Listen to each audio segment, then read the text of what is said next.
Kathryn Kuhlman nació el 9 de mayo de 1907, fue una evangelista, predicadora y ministra cristiana estadounidense a quien sus contemporáneos y la prensa se referían como la amiga del Espíritu Santo. Primeros años de vida. Kathryn Joanna Kuhlman nació en 1907 cerca de Concordia, Missouri, donde su padre era alcalde.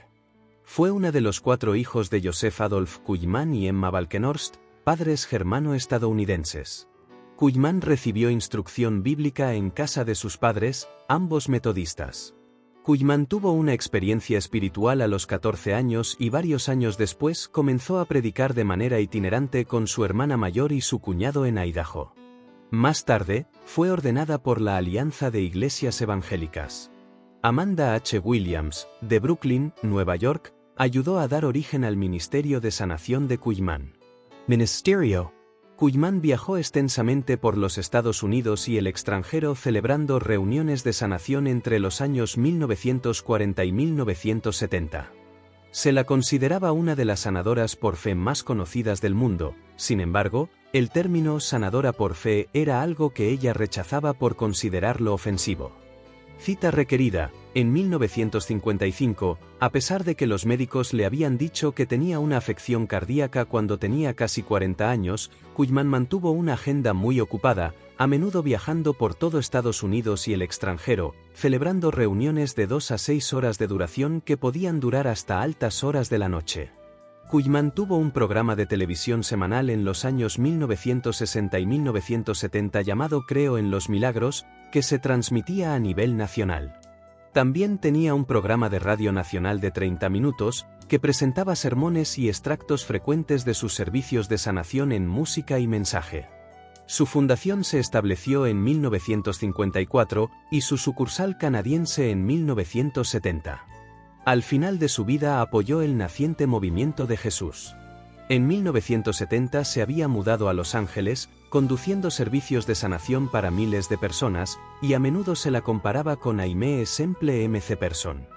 Se hizo muy conocida por su don de curación a pesar de, como ella misma señaló a menudo, no tener formación teológica. En 1975, Kuhlman fue demandada por Paul Bartolomé, su administrador personal, quien afirmó que ella tenía escondidos $1 millón en joyas y $1 millón en bellas artes y la demandó por $430,500 por incumplimiento de contrato. 2 ex asociados la acusaron en la demanda de desviar fondos y de eliminar registros ilegalmente, lo que ella negó y dijo que los registros no eran privados. Según Kuhlman, la demanda se resolvió antes del juicio. La devoción de Kuhlman a su ministerio quedó resumida en la biografía Daughter of Destiny de 1976, escrita por Jamie Buckingham. El ministerio de la televisión le exigía más de $30,000 semanales. Dejar de hacerlo, incluso reducirlo, significaría que estaba empezando a fracasar. Lo mismo sucedió con los servicios de milagros. A medida que el dolor en su pecho se hacía casi insoportable, en lugar de celebrar menos servicios, aumentó el número. Cicatrización. Se estima que 2 millones de personas informaron que fueron sanadas en sus reuniones a lo largo de los años. Tras una beca de investigación en Filadelfia en 1967, el Dr. William A. Nolen realizó un estudio de casos de 23 personas que dijeron haberse curado durante uno de sus servicios. Los seguimientos a largo plazo de Nolen concluyeron que no había curas en esos casos. Una mujer que se decía que se había curado de cáncer de columna tiró su corsé y corrió por el escenario siguiendo las órdenes de Kuhlman. Su columna se desplomó al día siguiente y murió 4 meses después. El análisis de Nolen sobre Kuhlman fue criticado por los creyentes. Lawrence Althusser, un médico, dijo que Nolen había asistido solo a uno de los servicios de Kuhlman y no hizo un seguimiento de todos los que dijeron que habían sido sanados allí. El Dr. Richard Kasdorp presentó un libro de evidencia en apoyo de las curaciones milagrosas de Kuhlman. Hendrik van der Breen, un profesor de filosofía cristiana, argumentó a favor de las afirmaciones. El autor Craig Kine concluyó: nadie afirma que todos fueron sanados, pero también es difícil cuestionar que ocurrieron recuperaciones significativas, aparentemente en conjunción con la oración. Uno puede asociar esto con la fe de Kathryn Kuhlman o la de los suplicantes, o, como en algunas de las enseñanzas de Kuhlman, con la fe de nadie en absoluto. pero la evidencia sugiere que algunas personas fueron sanadas, incluso de maneras extraordinarias. El Dr. Richard O'Bellen, miembro del Departamento de Investigación del Cáncer del Hospital Johns Hopkins, que aparecía con frecuencia en los servicios de Kuhlman, testificó sobre varias curaciones que dijo haber investigado. Muerte. En julio de 1975, un médico diagnosticó a Kuhlman con un brote cardíaco menor. En noviembre, tuvo una recaída.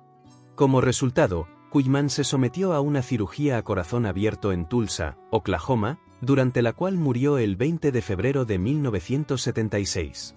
Se informó en su biografía que en el momento de su fallecimiento en el hospital, se vio una luz brillante flotando sobre su cadáver. Catherine Coleman fue enterrada en el Cementerio Forest Lawn Memorial Park de Glendale, California. Hay una placa en su honor en el parque principal de la ciudad de Concordia, Missouri, una ciudad en el centro de Missouri, sobre la autopista interestatal 70. Después de su muerte, su testamento provocó controversia. Dejó $267.500, la mayor parte de su patrimonio, a 3 miembros de su familia y 20 de sus empleados. Otros legados más pequeños fueron entregados a otros 19 empleados.